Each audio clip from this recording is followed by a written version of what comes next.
we were wondering if you have any thoughts about how these ideas could be adapted to a drought or to a place where it doesn't rain very much. Yeah, this technique works anywhere I've seen it. If you look up Alejandro Carrillo, he's in the Chihuahuan desert, and he's doing the same thing. Now, obviously, it's going to need more land per animal because it's not raining as much.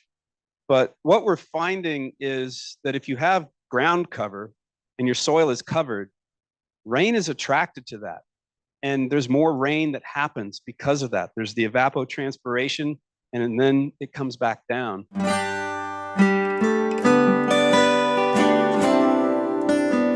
Yeah, I was so impressed and about the film and actually the impact that it does on people. I think sometimes we do things with the purpose of impacting or benefiting people. Yeah. But we don't really know what happened afterwards. And I can tell you that a lot of good things happen after people watch your film. Yeah. It's just so beautiful. You're saying that, was it Soil Carbon Cowboys, my first short? Yes. Oh, yes. Well, let me tell a story about that was your first film, right? It was my first short film on this subject. Okay, perfect. Yeah. Regeneration. Yeah. Yeah, that was the first film that I watched, the Carbon Cowboys. And let me tell you what happened. We are from Chihuahua, Mexico, so we were actually making a lot of progress on the regen ranching, but we were looking for a solution on the farming side because we have a big population of Mennonites, which are very conventional. Right. So I got a friend, Jesus Almeida, who is my mentor on holistic management. And we were always wondering, what can we do with the whole community? And I told Jesus, I just watched a film that will help us change things. Wow. So thanks to that movie, we actually brought Alan Williams, Ray Archuleta. We had 400 people. For the first time in Chihuahua, we have not only 200 ranchers, but 200 Mennonite farmers. Wow. So it looks like a little impact, but now that I talked to some Mennonites, they told me, oh, that event is what changed me. Really? So it's beautiful, man. It's like a rock in a pond. See, it's so wonderful. Yeah. And you were saying that your work, well, you're working all over the world right now. But you were taking work down into South America. Am I remembering that right? Yes, this year we had the opportunity to visit Brazil, Colombia, and Venezuela. And then we also went to the Emirates. Plus the work we do in the US, and I recently came from Australia. Yeah, I was watching your Facebook posts in Australia. Yes. Liking as much as I could. We're excited, because the message is well received, and we always leave homework for the ranchers, so they gotta do the homework. Yeah. Starting at a small scale, so they're more comfortable, very low investment, and then we always encourage people to work on the best areas first. Interesting. Which is sometimes opposite to what we tend to, So see some impact quickly. Exactly. Nice. A better return on investment with lower risk. Yeah, I like that. That's why we went to the Southeast U.S. with our research, for that same exact reason. We thought we'd see benefit quicker, carbon accrual quicker. Exactly. Yeah. Exactly. Even if you talk about carbon, if you talk about water, even if you talk about the bottom line of ranchers. Yeah. Because ranchers are really struggling with the cost of inputs. So one of our first goals is not to say, oh, you can duplicate your stocking rate or your carrying capacity. Right. No, let's see how with the cattle that you have, how we can lower the cost so you start making profit with what you have now. Do you look at profit per acre or profit per animal? How do you measure profit? Yeah, the measure we use is how many pounds you produce per acre at what cost. Yeah, okay. Yes. And not like the big animal. No, we don't really mind about the bigger animal, bigger pounds, but per acre. Right. Yeah. And your work in the Chihuahuan desert, is it your dad's ranch that you were working on? And tell me about how you used to need so many acres per animal, now you need so many acres. That change that you were able to... Yes. Actually, the average in my area is about, I think, 100, more than 100 acres per animal. So you need 100 acres to feed one animal for a year. Exactly. Wow.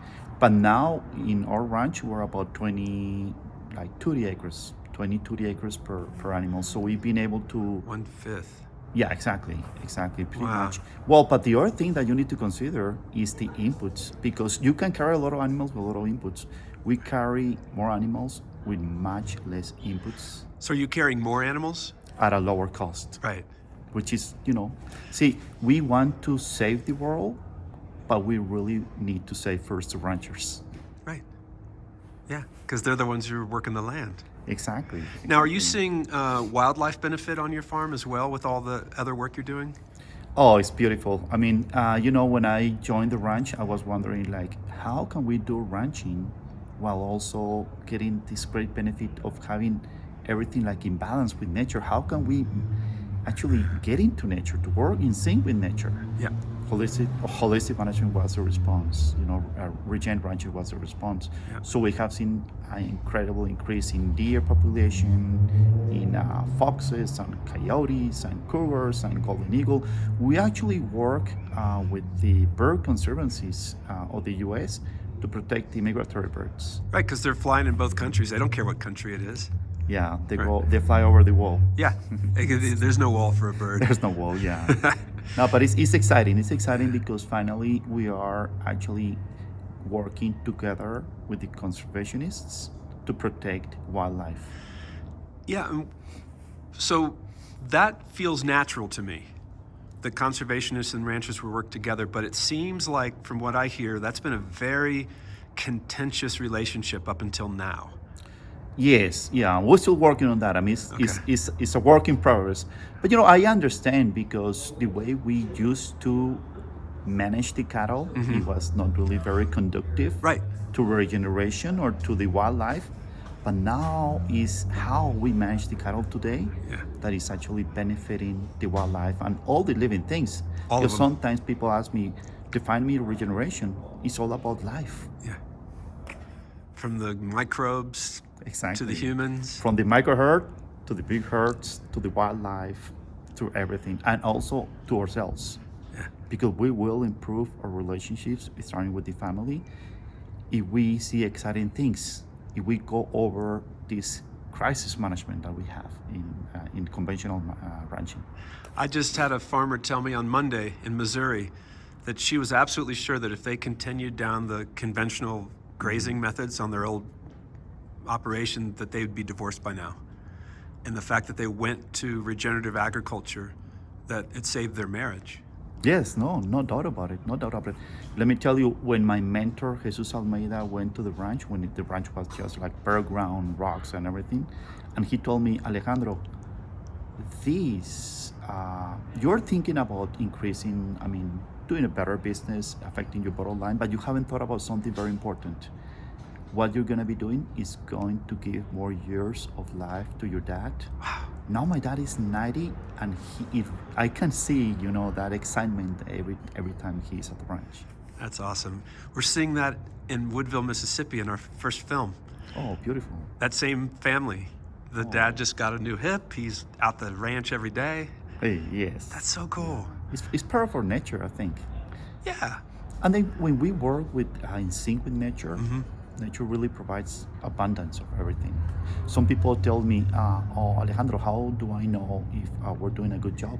Just use all your senses. It should look beautiful. It should smell good. When I say beautiful, it's not only the grasses that we're working on. We're working on forbs, flowers, butterflies, bees, and all that stuff. Yeah. It should sense really nice. Everything. All your senses will tell you, oh, this is good stuff. Yeah. It's working. It's working. Now, you're working on would you call your area a desert or a semi-arid? Well, right now it's semi-arid, but it's actually heading towards a desert, because I remember, Peter, that we cannot stay still. We Right. cannot stand still. It depends on your management and your understanding of how nature works. Yeah. Whether you're improving or where you're going down. Yeah. If when some rancher can tell me, oh, I'm about 10 years ago, I say, well, I don't know if I don't think that's how it works. We are embedded into such a dynamic system that everything is moving. So depending on your management, you're improving or you're going down. Right. So most conventional ranchers are just going down, and you can see it. We're trying to help them, but we need for them to open their minds for us to be able to help them. And last question. It looks like bare ground pushes rain away and covered ground attracts rain. Yeah, I'm excited about that topic, because we start seeing, my ranch is 30,000 acres, but I can tell you, Peter, that I think right now solid thick grasslands probably is like not more than half. But with that size, I cannot tell you the size, but we have seen extra rains at the ranch. This year, we are going through one of the toughest droughts, probably in the last 50 to 70 years. And most people in my area got like 1, 2, up to 3 inches. We got 4, 5, and 6 inches. Wow. So it does make a difference.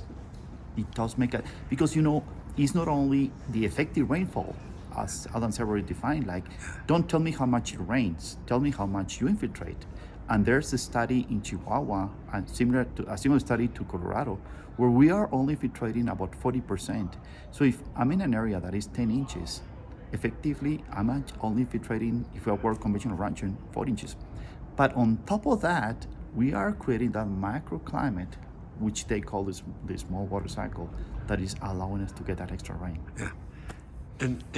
And do you ever see more dew because you have more plants? Oh yeah, that's that's moisture one of the too. first signs. And some people do not understand that that's an excellent sign. Yeah. I mean, because you can see, for example, from the mesquites, all the drops falling in the morning.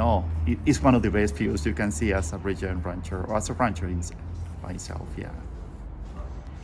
Thank you. Oh, exciting.